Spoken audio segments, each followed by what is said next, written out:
Hola, ¿qué tal? ¿Cómo estáis? Bueno, me presento antes que nada, ¿vale? Mi nombre es Sergi Morales.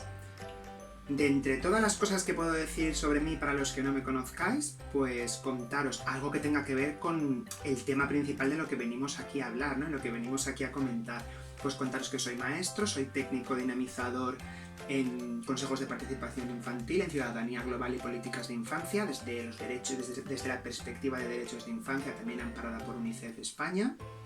Y hago muchísimas otras cosas, pero bueno, padre, que creo que también es muy importante en estos momentos en los que vamos a hablar de convivencia escolar y convivencia ciudadana en general.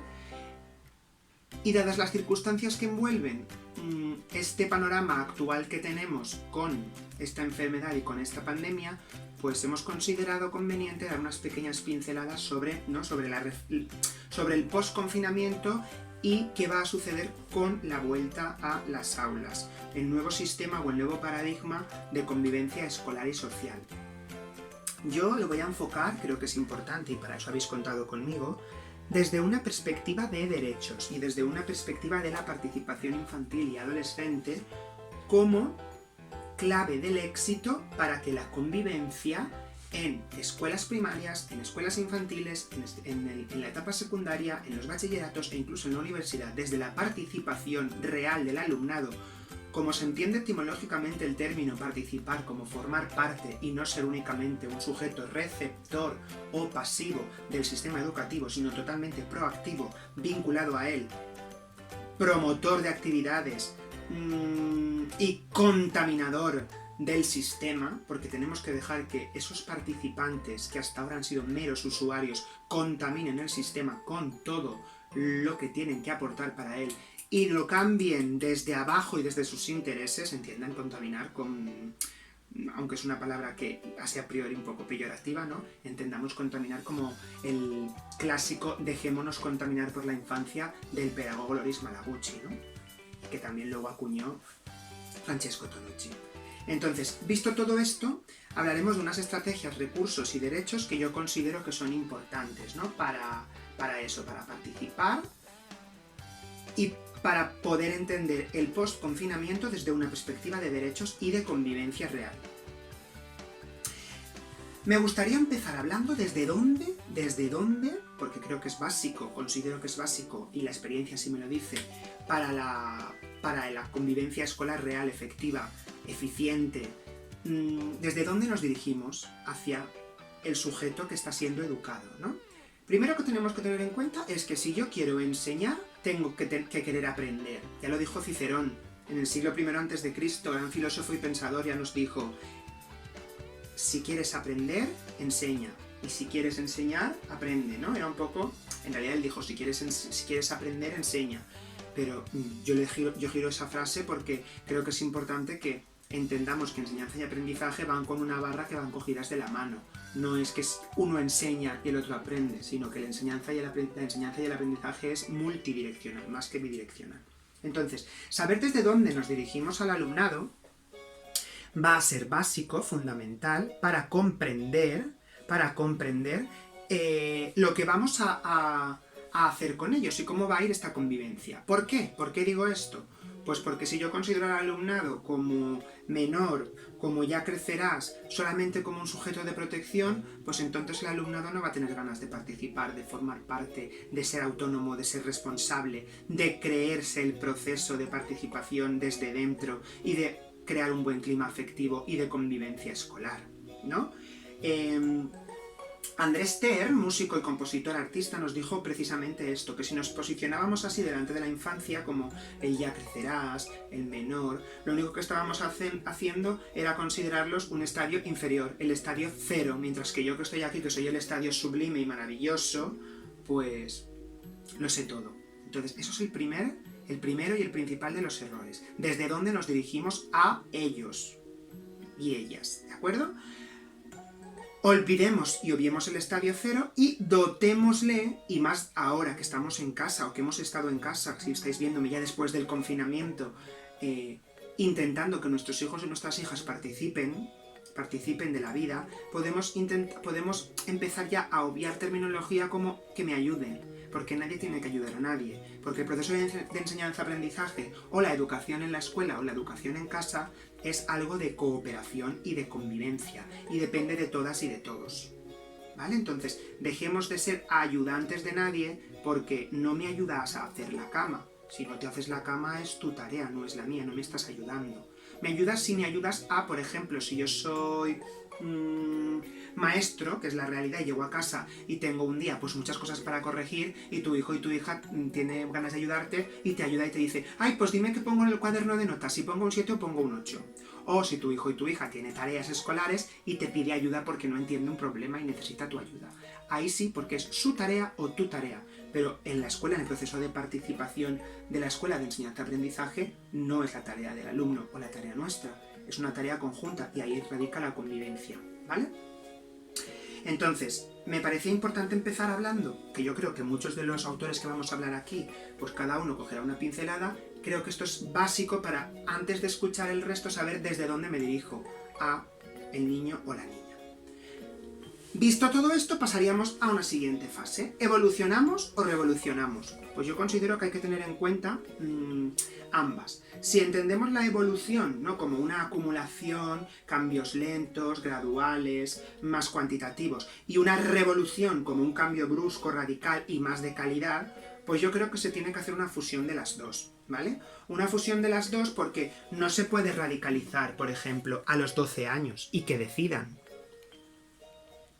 Esto no tendría sentido. ¿Por qué? Porque no han aprendido a participar previamente, a crear una buena convivencia y un buen clima afectivo-social escolar. Por ejemplo, un ejemplo. Si yo voy a un restaurante y desde pequeñito entiende mi hijo o mi hija que puede pedirse una pizza porque él me ve que yo hago excesos cuando voy a un restaurante o un refresco, pues cuando el camarero me pregunte a mí ¿qué va a pedir su hijo? Yo diré, pregúnteselo a él. Y estamos enseñando tanto al camarero como al hijo o hija, como a nuestro alumnado si lo extrapolamos al aula, que él tiene que empoderarse y saber pedir lo que necesita cuando vamos a un restaurante. Ahora bien, si yo siempre que voy a un restaurante hago excesos, porque a mí también aquí, nosotros aquí también somos una parte muy importante y tenemos que ser conscientes que si vamos 3 días seguidos a un restaurante y los 3 días seguidos me pido una cerveza o un vino, no puedo decirle a mi hijo o a mi hija que no pida una Coca-Cola. Porque entonces, y porque tú te lo pides. Vamos a tener una dialéctica algo de choque frontal, que no nos interesa, ¿no? Queremos un diálogo razonado. Tengo que hacer yo también un esfuerzo y fuerza de voluntad y pedir un día agua, si me coincide que voy 3 días seguidos a un restaurante. Pero tengo que empoderarle, y si yo un día hago un exceso, él puede hacer una pizza. Y si vamos 3 días seguidos y al día siguiente miro algo que sea más saludable, pues entonces le haré entender que él pida algo más saludable. Y digo que esto va poco a poco y progresivamente, y es gradual desde pequeñitos. Tanto que hablamos los maestros de fomentar la autonomía, la responsabilidad, y luego las prisas nos hacen decidir por ellos. Desde ponerles una chaqueta infantil, a coger el carrito o el coche para llegar al colegio para llegar antes, o a decidir por ellos la comida que van a tomar en un restaurante. O hablar por ellos cuando vamos al médico y el médico pregunta ¿qué le pasa a su hijo? Pues pregúnteselo a él. Si le duele la garganta o si le duele la barriga, pregúnteselo a él. No me lo pregunte a mí, ¿no? No es solo un estadio cero. La infancia es presente y será futuro. Pero no solo es futuro, ya crecerán. Es presente. Con todo esto, con este cambio, pues eso, tanto de evolución como de revolución, y esta fusión, y el aprendizaje dialógico súper importante en casa, pues por supuesto a los 12 años es muy difícil que decidan, pero que esté educado. Antes teníamos ese niño pasota que ayudaba y no participaba, durante se crea un aprendizaje dialógico muy importante, y que gano, pues gano muchísimas cosas. Gano sobre todo en materia de derechos, en saber que todos somos iguales, que somos comunidad y que igual que enseño, aprendo. ¿Por qué es importante participar para la convivencia escolar? ¿Por qué? ¿Por qué he basado esta pequeña píldora de 15 minutitos en la participación?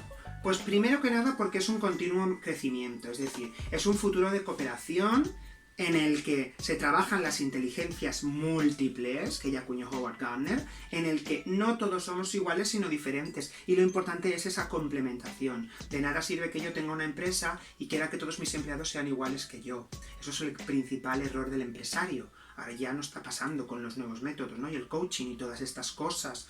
de candente autoridad y la neurociencia, que nos ha ayudado mucho. Es importante que si yo sé que a lo mejor tengo mucho don de gentes, pero a lo mejor me falta, por ejemplo, una organización o una estructura, pues necesitaría alguien que sea mucho más metódico, mucho más estructurado. O a lo mejor yo, por ejemplo, sé mucho de herramientas digitales, de nuevas tecnologías, de creatividad, de diseño, pero las matemáticas, las cuentas, la contabilidad las llevo fatales, pues tendré que buscar y complementar el grupo. Lo mismo en la escuela. El continuo crecimiento con la convivencia escolar y dejando participar desde su inteligencia, desde su perspectiva, viendo la escuela como una empresa cooperativa, no como una empresa competitiva, sino cooperativa. La autonomía y la responsabilidad, y sobre todo porque se quiere que se haga esa autonomía y esa responsabilidad, y luego nos damos cuenta que no se hace en la escuela. Entonces, respetemos los tiempos y conseguiremos algo que es básico, que es ser un sujeto de derechos, y que normalmente se nos olvida en uno de los principios básicos de la introducción, que es el interés superior del niño y de la niña, ¿vale? Con esto pues ya pasaríamos a la convención. A la convención, que de una manera rápida he seleccionado estos artículos. ¿Por qué? Porque estos artículos desde lo interpersonal, bueno, esto lo veremos después, pero ¿por qué estos artículos? El número 2, porque con la convivencia escolar y un buen fomento de la participación en la convivencia, empoderamos, transversalizamos la participación al resto de derechos y al resto de áreas y de instrumentales. Y 2, principio número 2, no discriminamos y protegemos. 3, interés superior del niño. El 12, opinar y participar. Opinar y participar. Que no decida el profesor lo que tienes que disfrazarte en carnavales. ¿Por qué? Para una fiesta que hay. Primera es que a lo mejor no respetamos que unos... Y trabajamos ya desde el sexismo o desde el adultocentrismo con nuestra mirada muy cerrada. Y decimos, las niñas de Caperucita, los niños de Lobo, puede pasarnos, y erramos. Y ese es un error de los graves. Pero a lo mejor sin errar desde el sexismo o en el sexismo, y en la cero coeducación, errando simplemente imponiendo, pues a lo mejor un buzón de sugerencias, que sería una participación consultiva, viendo la escalera de la participación de Roger Hart, pero para esto tenemos largo y tendido. Simplemente que opinen y participen, por favor. Derecho número 12, principio número 12, y transversal al resto. Libertad de expresión, el 13, libertad de asociación, tienen que asociarse y defender sus intereses, y tenemos que dejarles lugares para que se asocien. Ahí está, es su derecho y es nuestro deber. La intimidad, no podemos entrar a un centro educativo y ver que tenemos baños de chicos y baños de chicas, en los que a lo mejor un chico que tiene un cuerpo de chica, pero es chico y se siente chico y nació chico, se siente fatal por entrar a ese baño. ¿Por qué? ¿Por qué le hacemos? ¿Por qué no mantenemos y no velamos porque se cumpla el derecho a la intimidad? Eso por un lado. Luego por otro, los urinarios masculinos. Los urinarios masculinos no serán rapiditos, estarán hechos desde la fácil limpieza, desde otro tipo de perspectivas, desde la rapidez, desde entrar y ya está, y así es mucho más rápido luego para limpiar o más en un principio salubre, pero es potencia o mantiene ese derecho a la intimidad. Pues no lo mantiene. No lo mantiene, porque tú te pones aquí en un niño y en una niña que están en continuo crecimiento en esas edades, es muy molesto ver al niño de al lado y ver sus partes íntimas. Y esto no lo digo yo, lo digo desde la experiencia de la escucha, de haberme puesto un día las gafas y no quitármelas ya del paidocentrismo y escuchar de verdad desde la escucha activa y con la oreja verde, que nos decía Rodari. Escuchar de verdad a la infancia, y te dirán que les molesta eso o que se sienten incómodos, este tipo de cosas. Derecho a la intimidad número 16. 17. Información veraz y adecuada. Nosotros cuando les explicamos las cosas o los medios de comunicación, ¿realmente lo hacemos adaptado a ellos de una manera amigable? ¿O como no les explicamos nada ni de nuevas tecnologías, parece que todo lo que dicen las redes es lo correcto? Tenemos que enseñar también a ello, ¿no? Y el 18, que es responsabilidad del tutor y de la tutora. Habla de progenitores, pero también de tutores y de tutoras. ¿Para qué? Para que todos estos principios se cumplan. Es nuestra responsabilidad. Es su, repito, esta premisa, derecho y nuestro deber. Con todo esto, y con esta termino, ¿qué conseguimos para toda la comunidad? Pues mirad, desde lo interpersonal que conseguimos a lo que desarrollamos, pasamos por lo interpersonal a lo intrapersonal, ¿vale? Y entonces lo que conseguimos es, con la escucha activa, Y ya hablaremos un poco más adelante de lo que es la escucha activa. Con la resiliencia, potenciaremos también en otro monográfico sobre la resiliencia. Y con la empatía, que los niños y niñas tienen desarrollada desde que nacen, pero que coartamos con convencionalismos sociales adquiridos, patrones, etnocentrismo adulto, culturales o etnocéntricos, cuya me repito, transmitimos todo eso al niño, y entonces le coartamos y sesgamos sus alas. Entonces, con esa escucha activa, esa resiliencia y esa empatía en toda la comunidad, trabajándola y potenciándola, con diversas estrategias, con diversas actividades, con recursos, con role-playing, conseguimos una mejor comunicación, una cooperación real, un respeto y un clima de confianza. Y repito, no es papel mojado, es realidad. Es realidad que la hemos vivido en muchísimos centros por los que hemos estado pasando como asesor coordinador de la formación, desde la asociación Kera, en la que estoy, en la que dinamizamos consejos de participación infantil y asesoramos a equipos técnicos, a gabinetes, a políticos, a equipos de dinamización, e incluso en ponencias en universidades, en otro tipo de formaciones, en cooperación con UNICEF, en otro tipo de cooperaciones en congresos educativos. Nos da la razón que esta potencialización de estas capacidades que están en el alumnado, que son innatas en el alumnado, pero que coartamos como adultos, porque los vemos desde un estado superior o un estadio superior, harán que potenciándolas consigamos la convivencia escolar que tanto deseamos. No me quiero enrollar más, así que con todo esto, muchas gracias por participar y muchas gracias porque con la participación real, veraz, equitativa, equilibrada, inclusiva, conseguiremos la convivencia escolar que tanto deseamos.